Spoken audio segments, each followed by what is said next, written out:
Good evening, councillors. While I will briefly reference planning considerations, my principal concern is the lawfulness and transparency of this process, central to public interest and protected under UK law and international agreement. Under the Local Government Act of 1972 and Localism Act 2011, accountability lies with those elected. No internal procedure, no constitutional clause can remove that duty. If officers fail to meet their obligations, they should be reviewed and, if necessary, replaced. It is deeply concerning that councillors are being pressured by warnings of substantial risk or potential costs without the public having access to the legal advice underpinning these claims. The openness of local government bodies regulations 2014 gives the public the right to access any reports or legal reasoning materially informing decisions. That information remains unpublished. Under the Aarhus Convention, which the UK remains a party to, residents have the right to participate in environmental decision-making and access all relevant information. Proceeding without this may breach both UK and international legal obligations. And to be clear, risk of costs is not a lawful planning consideration under the Planning and Compulsory Purchase Act of 2004.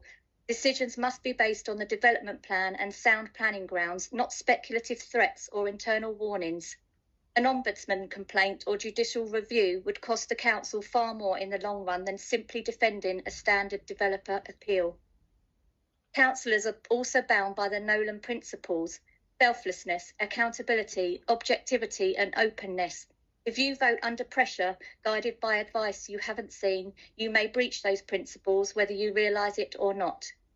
Let me also highlight one specific issue.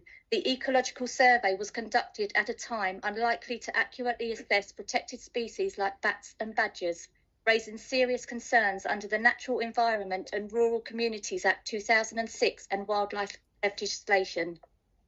Kent Council have admitted in response to Freedom of Information requests that they do not hold a local breakdown of housing need, data which is legally required to justify the so-called housing crisis used as a blanket excuse for approving developments. In its absence, residents' voices, environmental protections and even legal obligations are being ignored, yet this application moves forward as though refusal is no longer even considered a lawful option. I urge you to reject this application, not because we oppose development, but because the process has strayed too far from law, too far from transparency, and too far from the public you were elected to represent.